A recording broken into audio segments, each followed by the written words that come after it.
Bonjour et bienvenue au Régional, votre émission d'information régionale dans la vallée du Richelieu.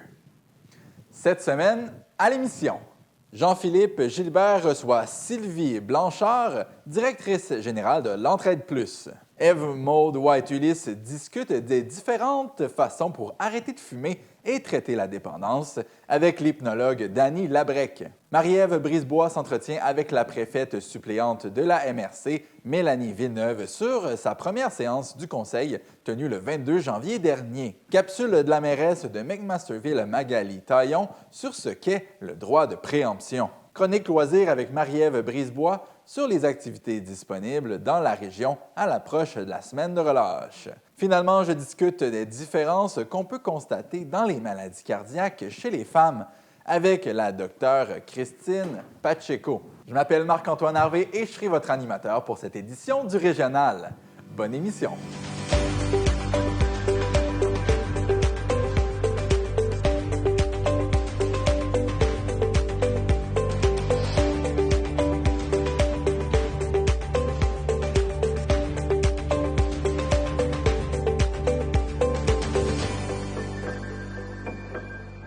Comme à chaque semaine, l'équipe de TVR9 vous propose un tour d'horizon de l'actualité dans la vallée du Richelieu.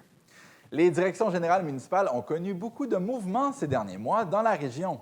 À Belleuil d'abord, la période d'instabilité amorcée après l'arrêt de travail de Michaël Tremblay en mai 2024 prend fin. Daniel Marino, qui assurait l'intérim depuis 15 mois, devient officiellement directeur général. Sa nomination confirmée au conseil du 26 janvier a été saluée unanimement par les élus qui ont vanté sa rigueur, son leadership et sa connaissance de l'appareil municipal. Employé de la ville depuis 15 ans, il cumule plus de 35 ans d'expérience dans le milieu. La nomination ouvre maintenant le poste de directeur général adjoint à Belleuil. À Saint-Denis-sur-Richelieu, le directeur général et greffier trésorier Yves Tanguay a remis sa démission après environ 10 mois d'absence pour des raisons de santé. La municipalité fonctionnait déjà avec une direction intérimaire depuis le printemps. Les élus doivent maintenant établir un plan pour combler le poste de façon permanente. Enfin, à Saint-Basile-le-Grand, la ville a nommé Marie-France Delage à la direction générale. Gestionnaire d'expérience, elle est entrée en fonction le 20 janvier. Les élus se disent confiants de son expertise qui permettra d'assurer la stabilité administrative et de faire avancer les projets municipaux. Un meilleur accès aux services d'aide à domicile voit le jour dans la région. À Belleuil, la coopérative Aide à tout a été choisie par Québec pour piloter un projet visant à rendre certains services plus abordables grâce au programme d'exonération financière pour les services d'aide domestique. Concrètement, des soins comme l'aide au bain, à l'habillement, à la prise de médicaments ou encore le répit pour proches aidants deviennent admissibles à une aide financière dans la vallée du Richelieu et à Saint-Bruno de Montarville. Jusqu'ici, ces services d'assistance personnelle n'étaient pas couverts par le programme. L'objectif est de joindre des personnes qui ont des besoins à domicile, mais qui ne sont pas nécessairement suivies par le réseau de la santé, et de réduire les délais d'accès aux services. Le projet s'inscrit dans la nouvelle politique régionale de soutien à domicile du gouvernement du Québec. La ville de Chambly dresse un bilan positif de la première année de sa politique culturelle. Parmi les faits saillants, l'ouverture de l'édifice Joseph Ostigui en septembre dernier. Le bâtiment accueille maintenant un espace muséal sur l'histoire de Chambly, une exposition interactive, un bureau d'information touristique, des espaces de co-travail et des salles locatives. Le lieu est géré par la Chambre de commerce Vallée du Richelieu-Rouville. Autre initiative marquante, une œuvre collective réalisée par des tout-petits au parc Gilles Villeneuve dans le cadre d'un projet de médiation culturelle. La Ville a aussi lancé 2 programmes pour soutenir les artistes locaux, mise à jour la politique de développement des collections de la bibliothèque et bonifier les activités de la Grande Semaine des Tout-Petits. Pour 2026, plusieurs projets sont prévus, dont de nouvelles initiatives culturelles, des expositions historiques et des activités destinées aux aînés et aux nouveaux arrivants. Le financement du transport collectif soulève de vives inquiétudes dans la région. L'Union des municipalités du Québec dénonce une compression d'environ 200 millions de dollars dans le programme d'aide au développement du transport collectif, renouvelé après plus d'1 an d'attente. Selon l'UMQ, cette coupure compromet la capacité des villes et des sociétés de transport à maintenir leurs services. Québec a aussi modifié les règles de remboursement pour des dépenses déjà engagées en 2025, alors que les budgets municipaux de 2026 étaient déjà adoptés. Plusieurs organismes amorcent donc l'année dans l'incertitude et pourraient devoir réduire des services. Le président de l'UMQ, Guillaume Tremblay, demande au gouvernement de rétablir les sommes retranchées. L'organisation réclame un financement stable et prévisible, tout en poursuivant les discussions avec le ministre des Transports, Jonathan Julien. La ville de Belleuil maintient le cap sur la construction d'un nouvel aréna à deux glaces, mais le montage financier reste à déterminer. Lors de la séance publique du 26 janvier, le maire Daniel Picard a rappelé que le projet fait consensus depuis les dernières élections. L'aréna André Saint-Laurent, construit en 1967, montre d'importants signes d'usure. La Ville espère toujours obtenir des subventions d'un programme gouvernemental attendu en février. Elle tente aussi de rallier les municipalités voisines pour en faire un projet régional. Une option privée est également étudiée si l'aide financière n'est pas au rendez-vous. Selon les estimations, un appel d'offres pourrait être lancé en 2027 pour un début des travaux entre 2028 et 2029. Le coût pourrait atteindre 50 millions de dollars. Le plan triennal d'immobilisation prévoit déjà 20 millions dès 2028 pour lancer le projet. Voilà, c'était votre tour d'horizon de l'actualité dans la vallée du Richelieu. Je reçois la directrice générale du Centre communautaire L'Entraide Plus, Mme Sylvie Blanchard. Bonjour. Bonjour. C'est quoi le mandat de L'Entraide Plus? Oh, c'est un beau mandat. On s'occupe des personnes âgées de 50 ans et plus. J'en fais partie, donc je m'occupe de moi-même. Vous êtes bien placé. Oui, je suis bien placée. Donc, on est là pour contrer l'isolement. On fait aussi de l'aide à domicile, donc on aide les proches aidants. On nourrit aussi les gens, on livre des repas à domicile, on a des interventions psychosociales. On est là pour offrir une panoplie de services à la population vieillissante. Depuis bientôt 40 ans maintenant? Oui, ouais. Bientôt, le 8 décembre, on va avoir 40 ans. Et aujourd'hui, on va parler d'un projet très précis. Il va sortir un deuxième tome de votre livre, Les gardiens de la mémoire. Comment tout ça a commencé? Ça a commencé dans une période de crise, ce projet-là. Ah, bonté divine, oui, parlons-en. Oui. Bon, il y a eu l'avènement de la fameuse pandémie en 2020. Et puis, à un moment donné, je me souviens encore, lorsque je suis arrivée à l'Entraide Plus, la mémoire est très vive, là. Où est-ce que j'entendais à la radio, puis je voyais sur les réseaux sociaux, et j'entendais beaucoup de personnes qui disaient « Ah, les vieux qui restent donc chez eux, les têtes blanches, on ne peut plus sortir. » Et je suis devenue hors de moi.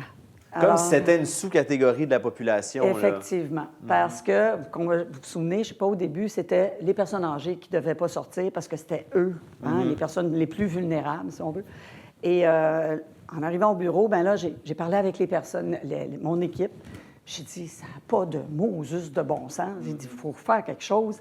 Et je me souviens exactement ce que Patricia Gilles, qui était ma directrice des opérations, directrice adjointe à ce moment-là, qui a dit, « Tu as raison, Sylvie. » Elle a un accent belge.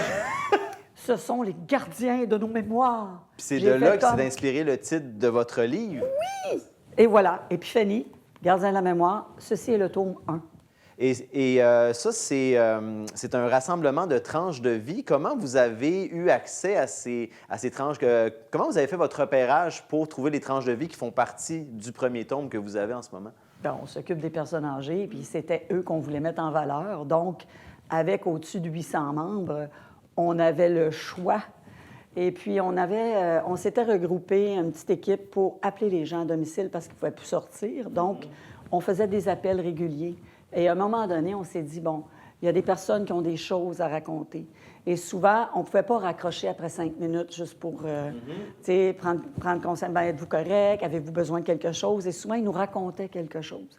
Et à un moment donné, on posait des questions. Donc, Patricia et quelques personnes qui faisaient partie du groupe ont commencé à prendre des témoignages en leur demandant la permission, bien sûr, et en les enregistrant. Et par la suite, bon, les textes ont été écrits par Isabelle Labrec à ce moment-là. Et elle a fait un lien avec tous ces textes-là dans le tome 1 des Gardiens de la mémoire. Donc, c'est comme ça qu'on a amassé les témoignages. Donc, au départ, c'était pour briser l'isolement et le projet est venu par après quand vous êtes rendu compte que ces gens-là avaient beaucoup de choses à dire. Effectivement. D'où la pertinence de faire un tome 2. Est-ce que c'est parce que vous aviez un surplus de tranches de vie ou c'est parce que il y avait des tranches de vie, des sujets qui n'avaient pas été couverts? Est-ce que c'est plus dans la continuité ou on peut lire des choses nouvelles? Bien, je peux vous dire que c'est effectivement dans la continuité. Et avec la quantité de personnes qui ont des choses à dire et des choses à partager, c'était... Lorsque vous venez dîner, disons, à l'Entraide Plus, parce qu'on sert des dîners à tous les midis, du lundi au vendredi, on s'assoit à la table comme si tu venais manger chez ma tante, je dis tout le temps ça. Ouais.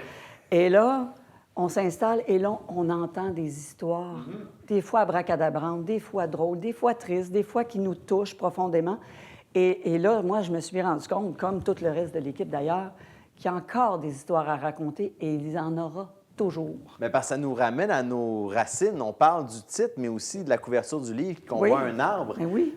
qui nous ramène à nos racines qu'on oublie trop. Oui. Puis justement, en parlant de ça, nos racines, je me dis, moi, là, mon mandat de vie, c'est vraiment de préparer la relève. Bien, je pense que on a tous ce mandat-là, à un moment donné, de transmettre nos connaissances et nos compétences personnelles à qui veut bien l'entendre. Parce que des fois, tu racontes quelque chose à quelqu'un, puis il n'y a juste pas les oreilles. Ah, c'est pas la bonne personne. Mais à un moment donné, tu en parles avec quelqu'un d'autre, et là, l'écoute est là, les questions viennent, et là, on peut transmettre. Et c'est comme ça qu'on transmet, parce que je suis une gardienne des mémoires, moi aussi. Est-ce qu'il y avait une tranche de vie qui vous avait particulièrement plus touché que les autres quand vous avez fait le tome 1 ou peut-être même dans le tome 2 qui s'en vient? Oh mon Dieu, oui, il y en a une qui a été tellement touchante. Oui. C'est une dame qui est dans le tome 1 des Gardiens de la mémoire. Et je l'avais au téléphone à un moment donné, cette fois-là. Et c'était une dame que même Marie-André allait lui porter des petits repas, puis elle avait une dent sucrée, cette dame-là. Et j'avais jamais le temps, moi, de répondre tout le temps au téléphone, mais cette fois-là, j'ai pris le temps de parler avec elle. Tellement qu'elle m'a tout raconté son histoire, qu'elle avait chanté avec Jenny Rock dans un restaurant grade B. Elle m'a tout raconté, tout ce qu'elle pouvait me raconter. Et même si je sentais que j'avais pas le temps, j'ai dit, elle a besoin de me raconter, et moi, je prenais des notes. Puis je lui ai demandé, j'ai dit, ça vous tente-tu que je vous mette dans les gardiens de la mémoire? Elle dit, oh oui! Elle dit, mais mec, je vous revois, vous allez voir, je vais vous en raconter plus. Et 2 jours plus tard, elle est décédée. Alors, j'ai été extrêmement touchée parce que j'ai Vous avez su... pris le temps à ce moment-là, Ouais. puis vous ne vous rendez même pas compte que c'était dans l'urgence de le prendre, ce la temps-là. dernière fois exact. qu'elle avait parlé à quelqu'un parce qu'ils l'ont retrouvée dans son appartement par la suite. Et voilà. Et ça, moi, ça m'a profondément touchée. Je me suis dit, elle avait des belles choses à partager. Et sa fille est venue au lancement, puis elle était tellement touchée de toutes les histoires qu'elle avait pu raconter, cette dame-là. Alors, oui, ça, Donc, c'est encore plus dommage que vous avez mentionné qu'en période de crise, les gens pouvaient penser que les personnes âgées n'étaient pas importantes dans la question et qu'on devrait juste nous pouvoir sortir et pas penser du tout à eux. C'était une période extrêmement triste pour cette clientèle-là. Par rapport à la pandémie, est-ce que vous êtes rendu à un point où est-ce qu'au moins la pandémie a permis de faire changer les choses ou vous êtes encore plus dans une humeur que ça a été vraiment un désastre? Moi, ce que j'ai retenu de ça, c'est que vraiment, ça l'a mis en lumière des personnes vulnérables. Parce qu'avant ça, on se disait, ah oui, les personnes âgées. Moi, j'aime ça dire les vieux. OK? Moi j'aime ça vieillir. Moi, je trouve que c'est un privilège. OK? Donc, bien, ça veut dire qu'on est en vie. Ça veut dire qu'on est en vie, il y a le mot vie dedans. Exact. Et je m'appelle Sylvie. Ça n'arrête pas. Ça n'arrête pas. Alors, je trouve que ça l'a mis en lumière les personnes âgées. Et chose qui a été, pour nous, extrêmement importante, c'est qu'ils se sont rendus compte aussi, avant la pandémie, ils ne voulaient pas s'intéresser aux Internet, comme ils les appellent. Ouais. Alors, donc, ils arrivaient avec ce qu'on appelle les flip phones, là, les téléphones pour venir imprimer leur code QR. Oh, oui. Ça ne marchait pas. Non. Alors, de fil en aiguille, nous, on a parti un projet qui est devenu essentiel et on a commencé à les éduquer au niveau des Internet. Et aujourd'hui, ça, là, ça a été extraordinaire. Donc, ça a permis cette ouverture-là qui continue de faire des petits aujourd'hui. Face à la technologie. Face à la technologie. Donc, si la pandémie allait apporter quelque chose, c'est qu'il soit connu et reconnu. Et deuxièmement, une ouverture de la part des personnes âgées à aller vers les Internets. Est-ce que vous trouvez qu'il y a eu plus de gens qui ont voulu s'impliquer à l'intérieur de votre centre communautaire suite à la pandémie? Est-ce qu'il y a plus de gens qui sont venus vous aider pour participer aux actions que vous faites pour les personnes âgées? Là, pré-pandémie, on était à peu près une trentaine de bénévoles. Aujourd'hui, plus que 90. Ça, c'est une autre bonne Donc, nouvelle. déjà, ça, c'est énorme. C'est sûr on a annexé plus de services, là, des menus travaux à domicile pour aider les gens à demeurer chez eux en toute sécurité, gratuit. Il y a eu aussi beaucoup de personnes qui ont demandé du répit. Donc, on est passé on avait 1 400 heures de répit par année à plus de 15 000. Maintenant, je pense qu'on est rendu à 16 000 heures de répit. Donc, les proches aidants se sont rendus compte, OK, ils ont ce service-là, OK, on peut demander, on y va. Et, oui, parce que les proches aidants se donnent beaucoup et ont besoin de repos et n'osaient pas vraiment dire, sachant qu'il n'y avait pas beaucoup de personnes qui s'impliquaient. Ouais. Donc, ça, c'est quelque chose de positif aussi. Ouais. Donc, il va y avoir d'autres tranches de vie à lire dans le tome 2 des Gardiens de la mémoire. Le lancement est prévu pour... 30 mars, c'est écrit par Marguerite Fradette cette fois-ci. Elle a déjà travaillé ici, d'ailleurs. Ah. Je ne sais pas si vous la connaissez. Bref, Marguerite Fradette, une artiste, une écrivaine, qui a été en profondeur beaucoup dans les textes. Moi, c'est intéressant à lire celui-là. Je ne les ai pas tous lus, j'en ai lu quelques-uns. Oui, le 30 mars. On a très hâte de les lire. Madame Sylvie Blanchard, merci beaucoup d'être venue nous parler aujourd'hui. Merci à tout le monde. J'ai la chance de recevoir l'hypnologue Dany Labrec qui vient nous parler de l'hypnose comme moyen d'arrêter les addictions au tabac. Bonjour, Monsieur Labrec. Bonjour.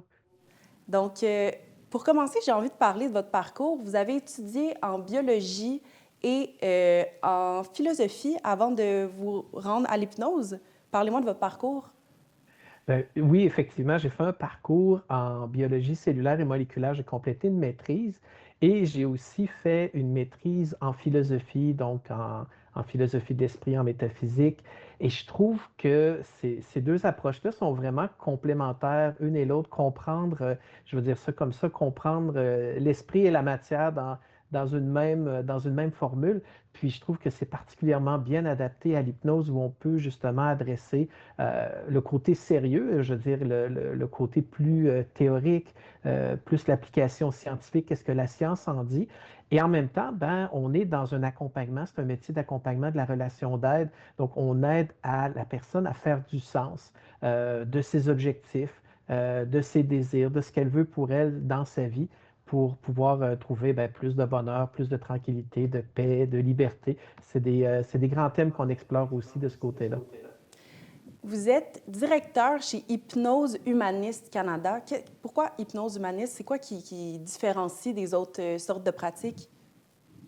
Pour faire bref, l'hypnose, il y a différentes approches qu'on peut retrouver en hypnose. Comme souvent je dis, en massothérapie, il y a plusieurs approches. Il y a le suédois, le shiatsu. Donc, ça reste pour le grand public quand même de l'hypnose. Mais à l'intérieur de l'hypnose, il y a des différentes catégories. Et la différence principale de l'hypnose humaniste, comparativement aux autres types d'hypnose, c'est qu'elle permet que la personne reste associée. On va dire, elle ne va pas partir, s'endormir. Elle va rester en contrôle de tout le processus pendant la séance d'hypnose. Donc ça, c'est intéressant parce qu'elle va vivre une séance d'hypnose. Elle va bel et bien être dans ce que nous, on appelle dans notre jargon un état modifié de conscience, c'est-à-dire c'est un état naturel de tous les jours qu'on expérimente, par exemple, quand on est absorbé dans un livre, quand on conduit notre voiture et puis à un moment donné, on arrive chez soi puis on se demande par où on est passé.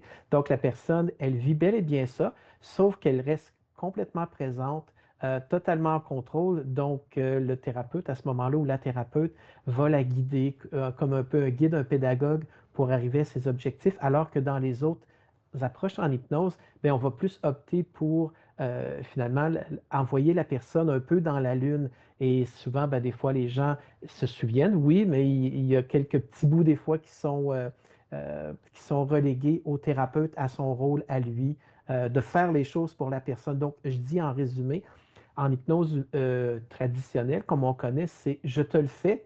Et en hypnose humaniste, ça serait de dire à la personne « tu te le fais ». Donc, ça serait la grande différence entre les deux. Donc, c'est une approche avec le patient qui est beaucoup plus impliqué dans la démarche hypnotique, je dirais. Exactement, c'est beaucoup plus participatif pour la personne et donc c'est elle qui devient l'experte. Donc ses réponses viennent d'elle, ses trouvailles, ce qu'elle perçoit d'elle-même, ben effectivement, ça vient d'elle parce que dans une approche d'hypnose plus traditionnelle, on amène évidemment des suggestions positives à la personne et on espère que ce soit les suggestions appropriées. Donc, on travaille un peu, je dis toujours, sous toute réserve, en guillemets, en aveugle parce que on fait au mieux. Mais quand la personne, elle est pleinement présente, pleinement consciente, dans cet état augmenté de conscience, ben, c'est elle, finalement, qui sait exactement ce qui lui convient. Donc, c'est vraiment une approche qui est intéressante pour autonomiser les gens aussi. Puis, vous parlez d'autonomisation, c'est exactement où est-ce que je m'en allais. La personne qui vient vous voir et qui participe un peu au processus a probablement plus de facilité à intégrer ces pratiques dans la vie de tous les jours. Oui, parce que dans ce processus d'autonomisation-là, évidemment, nous, on est là comme je disais un peu plus tôt, comme guide pédagogue, donc on montre à la personne et c'est elle, dans sa propre motivation, sa propre intention d'aller vers son changement qui est crucial dans tout le processus. Donc, l'hypnose, je le dis souvent, ce n'est pas une baguette magique, toute catégorie confondue, tous les hypnologues, hypnothérapeutes s'entendent là-dessus, sauf que quand la personne, elle est volontaire, qu'elle a vraiment son intention à elle, ben c'est sûr qu'on obtient, la personne a plus tendance à se servir de ce levier-là qui est l'hypnose pour réussir finalement à atteindre ses objectifs. Quel est le profil des gens qui viennent vous voir? Est-ce que c'est des gens qui ont essayé plusieurs autres alternatives avant de se tourner vers l'hypnose? Certaines personnes, oui, ont tenté différentes alternatives. Et d'un autre côté aussi, les gens viennent en hypnose parce qu'ils ont été référés par d'autres professionnels. Donc, nous, on travaille évidemment beaucoup en complémentarité avec d'autres approches, que ce soit au niveau médical, psychologique. Donc, on peut justement travailler main dans la main avec les autres professions. D'autres, c'est parce que leur approche ne leur convenait tout simplement pas. Et ils ont découvert l'hypnose sur leur chemin. Et c'est surtout, évidemment, le bouche à oreille d'en entendre parler. Souvent, les gens ont rencontré quelqu'un qui a vécu une séance d'hypnose qui était particulièrement agréable et qui se sont dit, ah, peut-être que ça me correspondrait à moi, cette séance-là. Donc, ils communiquent avec nous. Et évidemment, on évalue le besoin aussi parce que l'hypnose ne fait pas tout. Il y a des limitations aussi par rapport à ça. Donc, on s'assure que la personne, elle est au bon endroit et au besoin, bien, effectivement, on va la référer aux professions qui ont la compétence de l'aider. On est en début d'année présentement. Est-ce que vous êtes beaucoup plus occupé avec les résolutions du Nouvel An? Oui, il y a plus de gens qui viennent nous rencontrer parce que euh, ils veulent justement un changement, ils veulent un peu comme nous tous, hein, on veut débuter l'année du bon pied, on sent que l'année, comme dans notre cas 2026, est quelque chose de nouveau, donc ils veulent mettre toutes les chances de leur côté. Et ils viennent, donc parfois on a beaucoup de gens qui nous contactent pour comprendre, pour voir si ça répond à leurs besoins. Et les autres ben, viennent vraiment chercher un coup de pouce, comme je disais un peu plus tôt, un levier pour leur bonne résolution d'année. Et évidemment, une des plus populaires qu'on parlait, c'est de se libérer hein, du tabac ou de la vapoteuse, hein, comme on parlait un petit peu plus tôt, parce que ça aussi, c'est une réalité. Il y a aussi la cigarette, la vapoteuse. Donc, nos demandes sont beaucoup plus en ce sens-là en début d'année. La vapoteuse qui est rendue très populaire dans les dernières années, surtout, est-ce que ça change la manière que vous pratiquez? Le fait qu'il y a beaucoup de jeunes, que c'est quand même un enjeu de santé publique, là, il y a beaucoup de jeunes qui ont une addiction à la vapoteuse? Oui, c'est vrai qu'il y a des jeunes qui préfèrent la vapoteuse à la cigarette.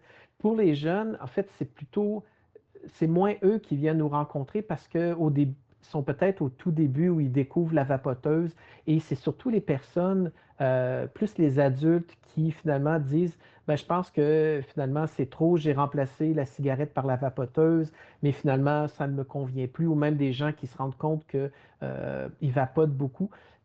Par contre, aussi, chez les jeunes, il y a des jeunes qui réalisent que c'est trop, hein, qui utilisent trop la vapoteuse au travers de ça. Et il y a plusieurs raisons aussi. Hein. Ce n'est pas seulement une addiction, on va dire, à la substance, au goût, peu importe, mais c'est aussi, ça répond à un besoin, par exemple, de calmer le stress, de prendre soin de soi-même, de prendre du temps pour soi. Donc, quand les gens vont vapoter, et même, on va dire, c'est la cigarette, la vapoteuse, c'est très social parce qu'on se regroupe avec des gens qui partagent finalement cette même habitude-là et ça nous permet, entre autres, d'appartenir ou de socialiser avec un groupe. Donc, il y a beaucoup d'enjeux et la personne, ben, elle réalise peut-être que ça peut servir comme une sorte de béquille pour répondre à un besoin, mais nous, on veut s'assurer évidemment que c'est cohérent avec la personne et que ce n'est pas effectivement une addiction de type médical, mais plus quelque chose qui, peut-être, on pourrait compenser le stress par autre chose, une meilleure habitude de vie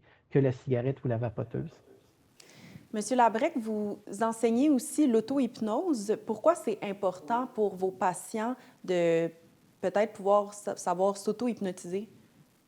Bien, les gens, en fait, ça fait partie du processus d'autonomisation. En fait, l'auto-hypnose, ce n'est pas un accompagnement thérapeutique en soi, c'est quelque chose qui va venir, entre autres, peut-être consolider des ressources que la personne a acquises au travers de son cheminement en hypnose, ou ça peut aussi correspondre à du développement personnel, donc comment amener des ressources, comment être capable finalement de prendre une situation, on va dire un souci normal de la vie, de se donner plus de patience quand on attend dans les embouteillages, peut-être d'aider à relâcher un stress avant une entrevue importante. Donc ça, c'est vraiment des outils où ce qu'on amène la personne justement à pouvoir mieux pallier à des difficultés qu'on dit normales dans la vie pour justement amener des ressources pour qu'elles se sentent outillées aussi par rapport à ça. Donc oui, on va enseigner aux gens à consolider ce qu'ils ont acquis et en même temps aussi peut-être développer des outils qui peuvent les aider dans leur quotidien.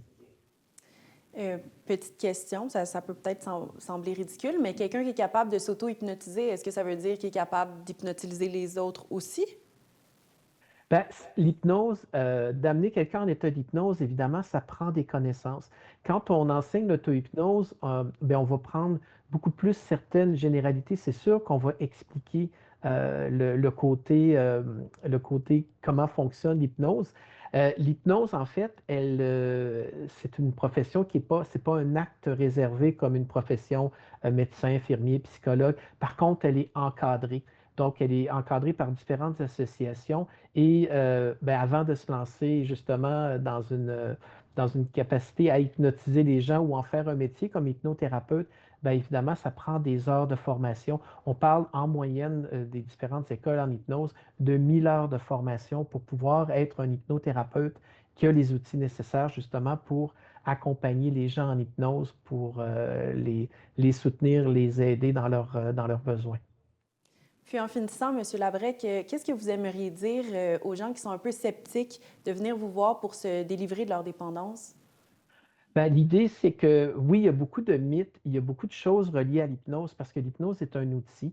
On le voit entre autres dans le monde du spectacle où c'est vraiment approprié, ça fascine, ça divertit, mais c'est aussi un outil thérapeutique. Alors, souvent, ce que je dirais aux gens, c'est quand vous contactez un ou une hypnothérapeute, assurez-vous qu'elle soit adéquatement formée et posez vos questions. Donc, quand les personnes sont adéquatement formées, elles peuvent justement vous aider à dissoudre les mythes qui sont reliés à l'hypnose, à savoir, je ne sais pas, moi, je ne vais pas me réveiller, est-ce que je vais faire la poule? Donc, c'est des mythes qui ont été entretenus. C'est vraiment un outil, quand on l'utilise en accompagnement, c'est un outil qui est thérapeutique. Et donc, d'aller voir, c'est ce que je recommande aux gens, assurez-vous qu'ils font partie d'une association qui ont 1000 heures au moins de formation pour vous accompagner et qui peuvent répondre adéquatement à vos questions. Merci beaucoup, M. Labrec, et en espérant que ça aide beaucoup de personnes, surtout dans la vallée du Richelieu. C'est notre souhait. Merci. Merci. Nous recevons aujourd'hui Mélanie Villeneuve, mairesse d'Auburn Park et préfète suppléante à la MRC de la vallée du Richelieu. Vous venez aujourd'hui nous parler de la première séance du Conseil qui a eu lieu le 22 janvier dernier. Mais tout d'abord, qu'est-ce que vous avez comme message pour les citoyens? Oui, bien, vous l'avez dit, dans le fond, une séance de conseil. Séance de conseil, a priori, c'est public. Comme les séances dans les villes, là, dans le fond. Là. Il y a peu de gens qui le savent. Là, à la MRC, là, vous pouvez vous déplacer aux séances du conseil. Donc, c'est vraiment comme une séance du conseil dans une ville. Puis, on est présent, on passe les points, les différents points. Puis, il y a des périodes de questions là, également. C'est diffusé aussi là, sur donc une chaîne. Là, puis, vous pouvez la consulter là, également là, par après. Puis les gens peuvent écrire des questions en avance, ce qui permet aux élus de vraiment apporter une réponse plus complète. Oui, effectivement. Puis ils ne sont pas obligés d'être sur place nécessairement non plus. Là. Fait que des fois, ça l'aide là, un petit peu pour la participation là, des citoyens. Et plusieurs sujets sont intéressants de ce qui se passe à la MRC, dans la MRC de la Vallée du Richelieu. Tout d'abord, il était question d'un plan climat. Oui, on fait un plan climat à l'échelle régionale. Donc, c'est un processus qui a déjà quand même débuté depuis un certain temps. Puis, il y a eu des consultations publiques là, qui ont eu lieu en décembre. Il y a des mémoires, d'ailleurs, qui ont été déposées à la MRC à ce propos-là. Puis, on a eu d'ailleurs là, quelques questions là, en séance, justement, en séance du Conseil de la MRC là, à ce niveau-là. Puis, ça se poursuit là, dans les prochains mois là, également. Les gens sont invités à déposer des mémoires sur tout ce qu'ils ont connu par rapport à tout ça, par rapport au plan climat. Oui, mais dans le fond, le processus de consultation il est déjà terminé depuis un certain temps. Mais c'est ça, là, les données ont été colligées. Là, puis par la suite, on va de l'avant là, avec les prochaines étapes pour ce qui est du plan climat, là, qui est quand même un processus assez long, puis qui est régi par des étapes quand même assez rigides. Et puis, c'est ça. Là, donc, la MRC sur ce dossier-là déjà depuis quelques mois, là, puis ça se poursuit. Puis, un autre sujet, vous avez eu une entente avec le ministère pour la ruralité, qui est un peu dans le même sujet que le plan climat, dans la même lignée. Oui, bien c'est ça. Avec la MRC, là, on a un projet, ce qu'on appelle le projet Signature Innovation. C'est une entente avec le ministère des Affaires municipales. Donc, c'est pour faire rayonner notre région, là, au final. Puis, nous, ce qui nous caractérise ensemble, les 13 villes, c'est beaucoup la rivière Richelieu. Donc, ça part du bassin, ça s'en va jusqu'aux villes du Nord, là, comme on appelle là, Saint-Denis, donc Saint-Marc, et bien, ça nous relie beaucoup. Là. Fait que c'est sûr que nous, à travers cette possibilité-là là, du MAMACH, du ministère, là, ce projet-là, Innovation, Signature Innovation, nous autres, on veut faire rayonner la rivière. Puis ça va se traduire par plusieurs initiatives locales qui vont mettre en valeur les rivières. Donc, chacune des municipalités, ça peut être pour traiter certains enjeux plus environnementaux ou sinon juste mettre en valeur également la rivière. Là.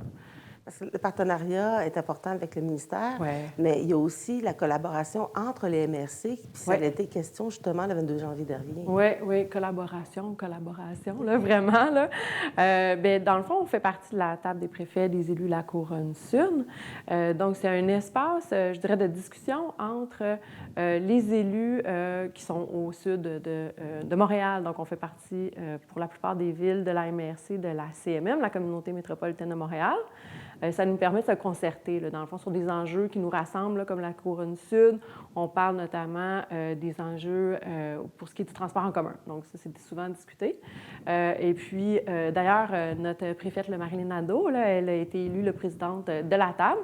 Donc, ça nous fait une belle présence là, de collaboration là, avec les collègues là, sur la Couronne-Sud. Parce que l'idée, c'est toujours d'amener la MRC un peu plus loin et d'offrir de plus en plus de services aux citoyens aussi. Donc, par le fait même, il y a des aides financières qui ont été accordées. Oui, je dirais qu'à chaque mois, là, on a quand même beaucoup de projets qui sont présentés lors des séances du Conseil.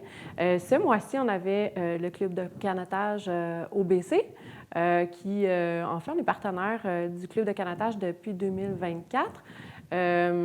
Eux font des événements communautaires. Donc, il y a entre autres la descente du Richelieu là, qui a eu lieu dans les 2 dernières années. C'est vraiment un événement grand public là, qui vise à faire connaître la rivière du bassin jusque... Dans ce cas-ci, on arrête à Audubon Park là, pour ce qui est d'une descente. Là. Ça dure quand même quelques heures. Là. Je l'ai faite, puis je vous dirais que... C'est ce que je fais pour dire. Les citoyens participent, mais les maires et mairesses aussi participent à cet événement-là. Les conseillers municipaux... Effectivement, oui. C'est quand même un événement qui est très rassembleur. Là. Puis, sincèrement, on voit vraiment la rivière d'un autre œil, là, bien entendu, là, quand on se retrouve au milieu. Puis, bon, c'est vraiment des beaux événements, là, que ce soit pour les familles. Il y a aussi des athlètes du club, souvent, qui y sont également, là, puis qui font complètement la descente de la rivière. Bref, ça fait 2 ans qu'ils le font au mois de septembre. Cette année, là, ils en font vraiment un festival un petit peu plus grand. Là, on parle de 3 jours d'événements. Ça va se dérouler au mois de juin, donc le 12, le 13, si je ne me trompe pas. Puis, c'est pour réunir là, vraiment toute la population pour des activités non motorisées sur la rivière, faire connaître la rivière, sensibiliser les gens aussi à la qualité de l'eau.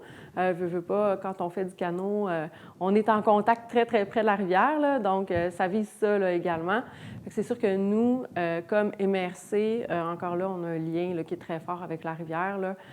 Ça fait partie là, de justement notre réflexion au niveau, je dirais, très large, là, de protéger la rivière, d'en faire vraiment un élément qui nous rassemble. Là. Donc, c'est un événement là, pour lequel on est partenaire encore une fois là, cette année. Là. Donc, ce serait la première édition du Festival du Richelieu, même si la descente existait déjà Exactement. avant, mais c'est un peu plus grand cette année d'envergure. Ouais. Et parlant de cours d'eau, la MRC a aussi choisi, lors de la séance du Conseil, de protéger d'autres cours d'eau, d'entamer des démarches pour la protection des autres cours d'eau que la rivière Richelieu. Oui, absolument.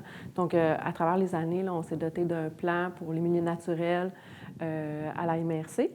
Donc, on a certaines actions qui sont identifiées à l'intérieur de ce plan-là, dont, entre autres, là, on a donné un contrat là, pour ce qui est la caractérisation là, de 3 cours d'eau, là, si je ne me trompe pas, là, à la MRC.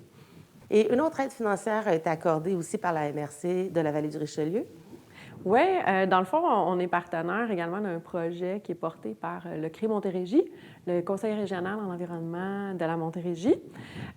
Donc, c'est un projet sur l'économie circulaire. Dans le fond, comme vous savez, là, on a quand même un territoire agricole qui est assez important. Là. Je pense que ça joue dans 85 à peu près de notre territoire. C'est une activité économique aussi là, assez importante dans la région. Et puis, donc, c'est un projet là, qui vise à rassembler les acteurs agroalimentaires, là, ça veut dire les producteurs, ceux qui font de la transformation et tout ça, pour qu'ils puissent ensemble travailler sur l'économie circulaire. Donc, ça peut être sur des rejets d'une culture qui peut servir peut-être à un autre producteur, par exemple, pour des aliments, pour les animaux, par exemple. Donc, ça vise le maillage là, de ces entreprises-là. Donc, on soutient là, le CRI Montérégie là, à travers cette initiative-là là, de projet là, en économie circulaire. Ils sont très, très actifs, le CRI Montérégie, donc les gens connaissent bien leur mission en général. Une autre mission intéressante pour la MRC, c'est le patrimoine bâti. Oui, on a des obligations en vertu des gouvernements là, provincial de produire des inventaires au niveau du patrimoine. Donc, on avait une mise à jour à faire là, de nos immeubles avant 1940. Donc, on a déposé là, en séance du Conseil là, donc une première mise à jour des immeubles d'avant 1940. Je pense qu'on est rendu à l'entour de 1319 immeubles inventoriés, qu'on a mis là, dans l'inventaire. Donc, oui, c'est un travail quand même qui est assez colossal. Là. Ça se fait avec une méthodologie là, qui est vraiment donc, une méthodologie qui est somme toute assez rigide. Et puis, c'est ça, ça vise notamment à connaître, bien entendu, mieux notre patrimoine là, à travers la région, pouvoir le documenter, pouvoir éventuellement peut-être là, aller chercher également là, des subventions là, à ce niveau-là. Il y a beaucoup, beaucoup d'immeubles patrimoniaux le long de la vallée du Richelieu, oui. ou le long de la rivière Richelieu. Donc, c'est d'autant plus important pour la MRC de protéger tout ça. On vous souhaite une belle année au conseil municipal de la MRC de la vallée du Richelieu. Et merci beaucoup d'être venu en remplacement de Mme Nadeau aujourd'hui, la préfète. Merci à vous. Bonjour, chers citoyens et citoyennes de Bec-Masterville. Je me présente à vous, Magali Taillon. Je suis votre nouvelle mairesse depuis le mois de novembre dernier. Et durant la campagne électorale, on nous a parlé régulièrement, lorsqu'on faisait notre porte-à-porte, de droits de préemption, de la crise du logement, le logement abordable. On va essayer de tout démystifier ça avec vous aujourd'hui parce que la crise du logement, c'est un enjeu localement, c'est un enjeu régionalement, mais surtout nationalement. On en entend parler depuis longtemps et l'accès au logement n'est pas facile et à Bec-Masterville, on a décidé de s'en faire une priorité. Avec le conseil, on va travailler là-dessus dans les prochains mois, prochaines années.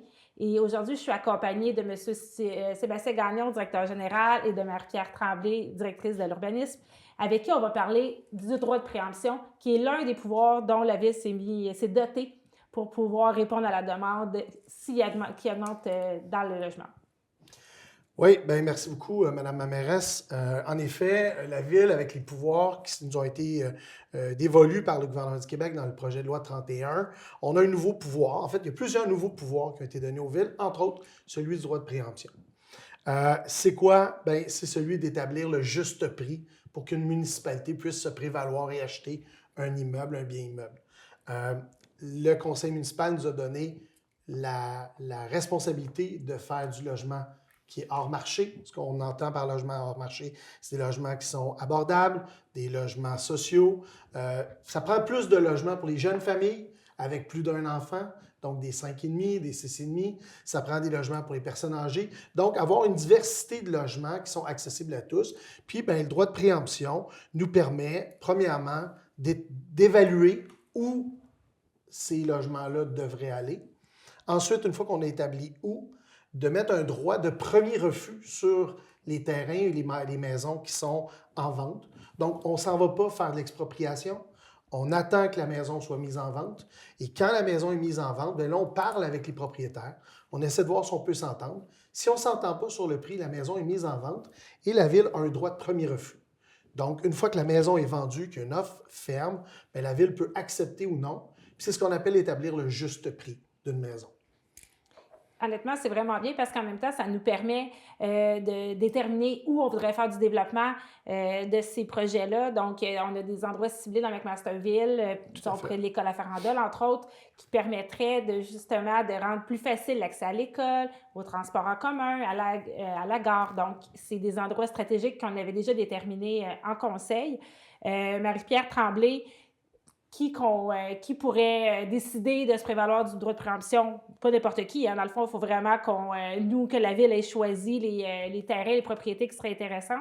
Oui. Dans le fond, c'est le conseil municipal qui décide les propriétés qui sont stratégiques au niveau de son développement et qui les désigne. Donc, dans le conseil municipal.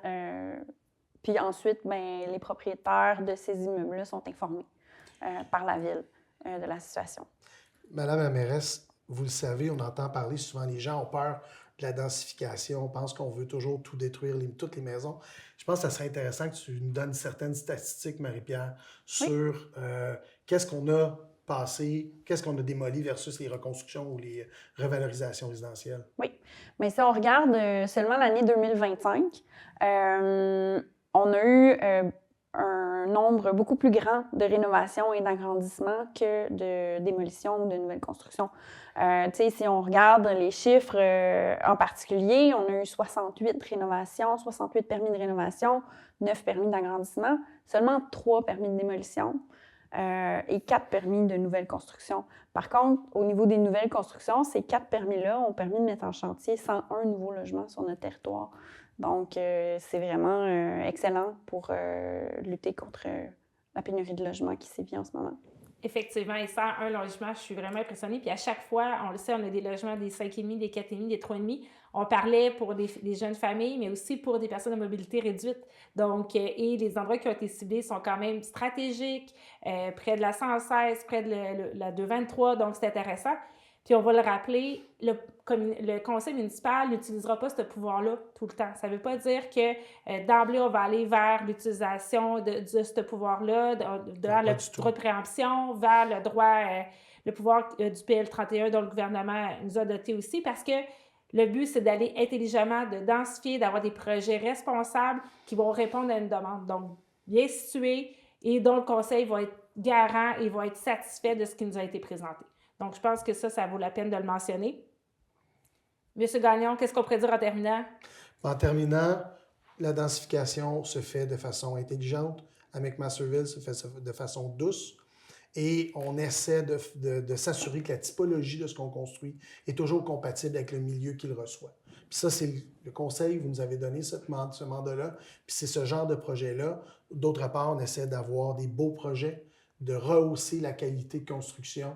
Je pense qu'une municipalité, c'est à la base ce qu'elle construit, c'est le résultat, puis c'est dans 50 ans, ça va être notre legs à nous trois. Donc, notre objectif, c'est que la ville se reconstruise et soit encore plus belle qu'elle l'est déjà. Bien, merci beaucoup. Soyez attentifs parce que lorsqu'il y a des projets qui s'appliquent comme ça, on a des assemblées publiques, on transmet des avis publics. Donc, soyez attentifs. Si vous avez des questions, c'est possible de venir assister au conseil, venir assister aux assemblées publiques pour poser vos questions, puis on va être en mesure de vous répondre. Donc, un grand merci à tous. On reçoit maintenant Marie-Ève Brisebois qui va nous expliquer qu'est-ce qu'il va avoir à faire dans la région durant la semaine de relâche. Bonjour Marie-Ève. Bonjour.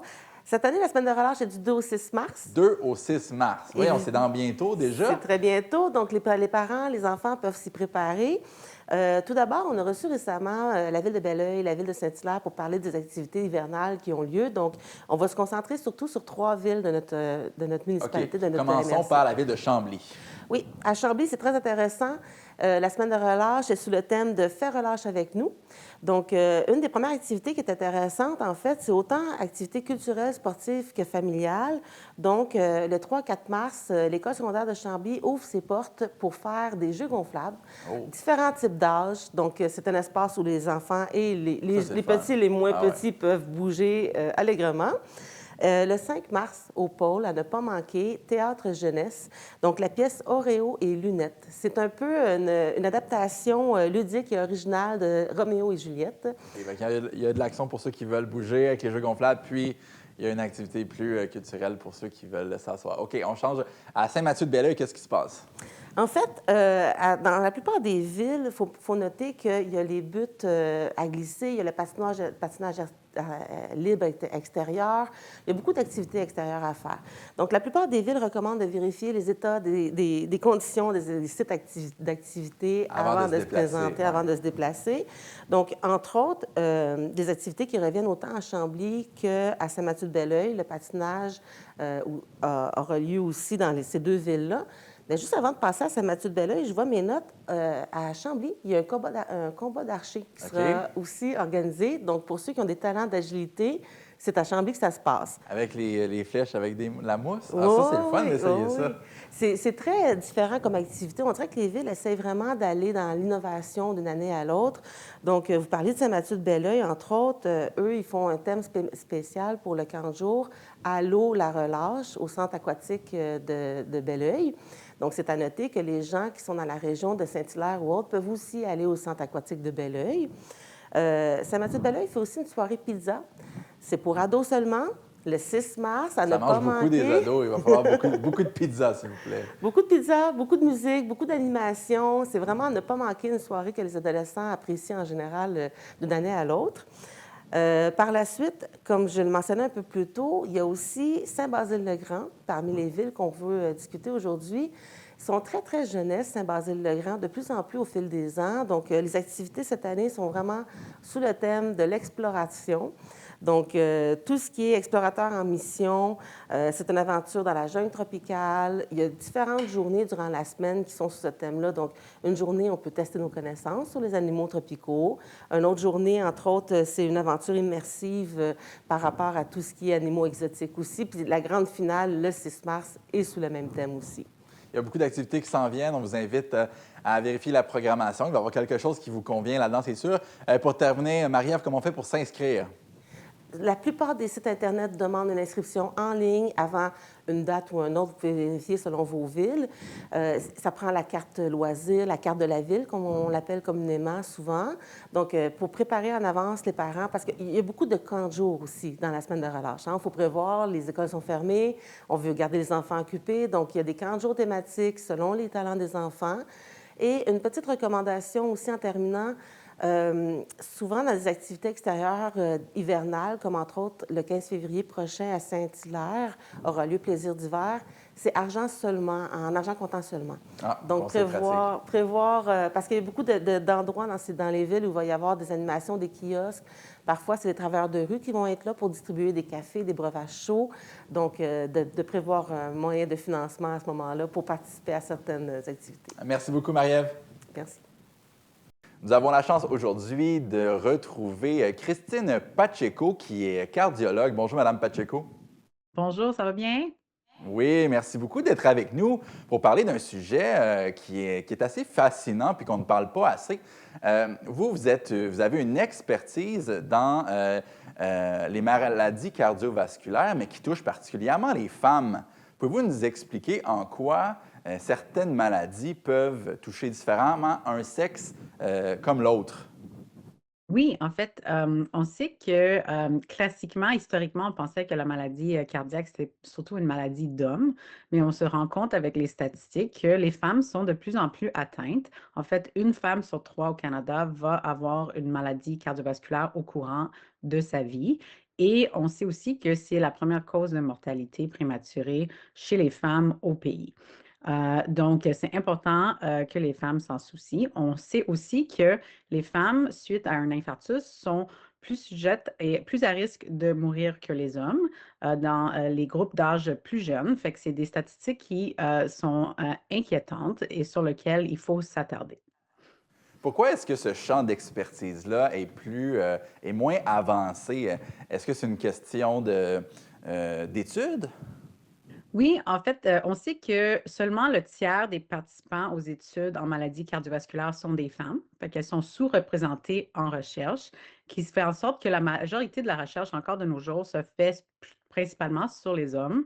Et donc, on prend des résultats qui sont principalement trouvés sur des hommes et on les applique un peu à tout le monde.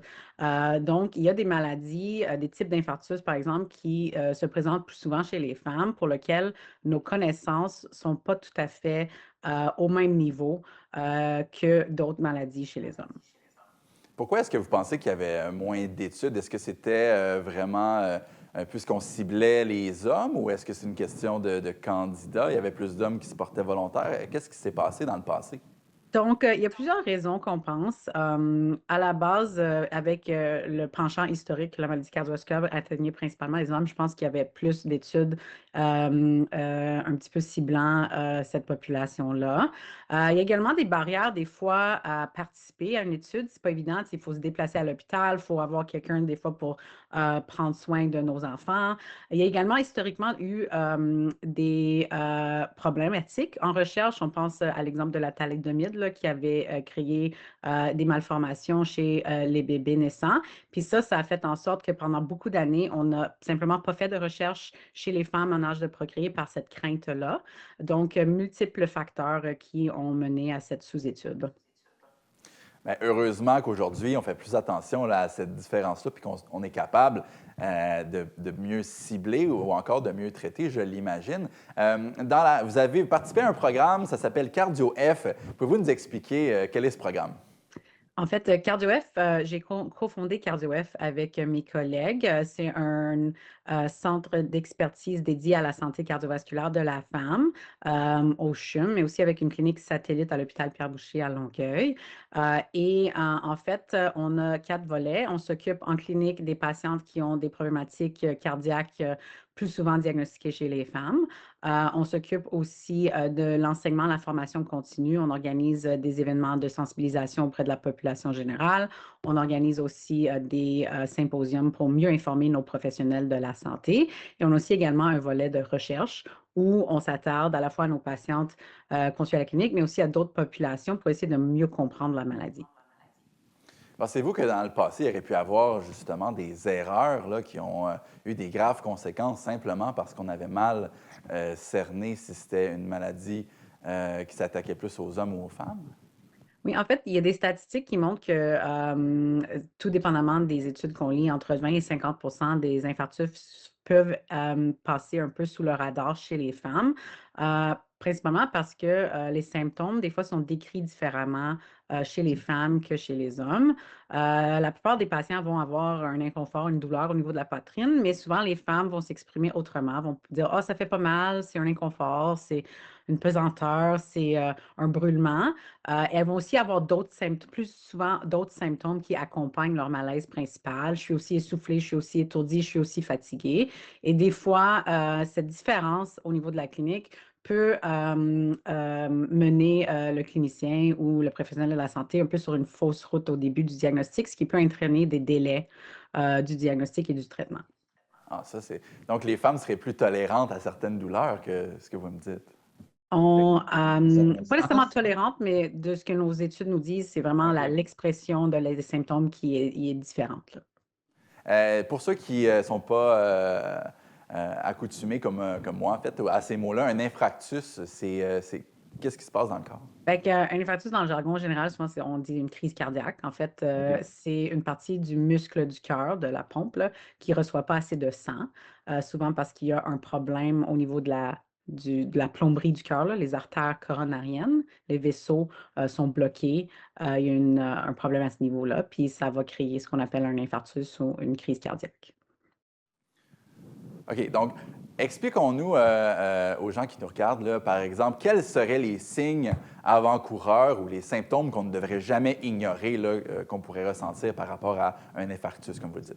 Tout à fait. Puis ça, c'est homme-femme confondu. Fait que si on a un inconfort au niveau de la poitrine qui dure plusieurs minutes, qui est lourd, qui est différent, qui va des fois classiquement dans le bras gauche ou dans la gorge, là, mais pas toujours exactement comme ça, on devrait probablement consulter.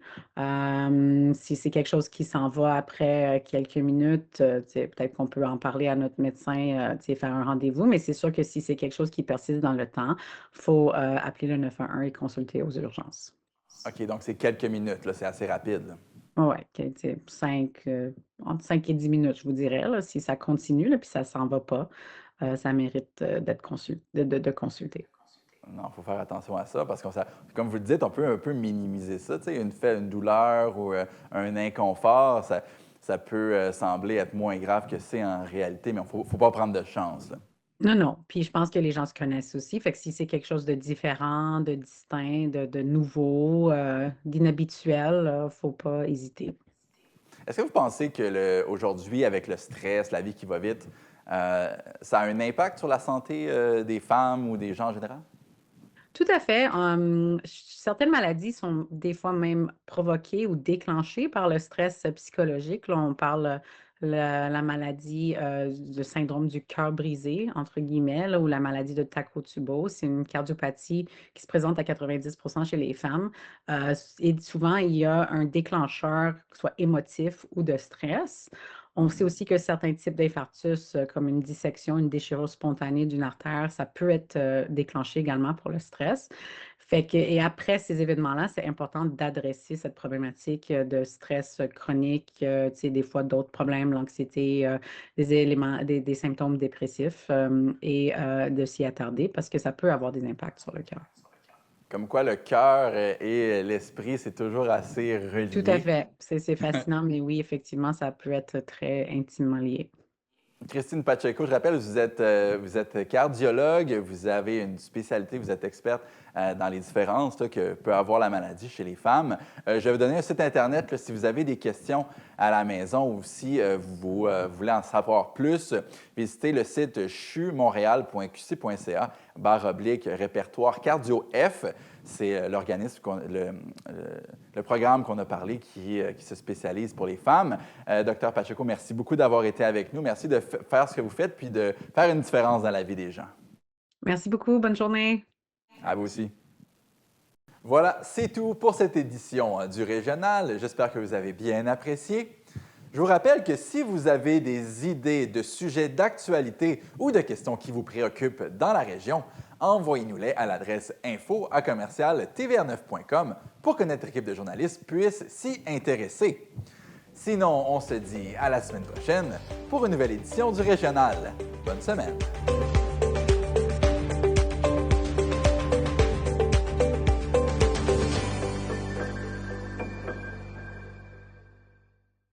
La télévision communautaire autonome parle des enjeux locaux, donne une voix aux citoyens et citoyennes en plus de faire rayonner les talents d'ici. Accessible à tous, elle appartient à la communauté et donc à vous. J'ose ma télé communautaire, mon média de proximité.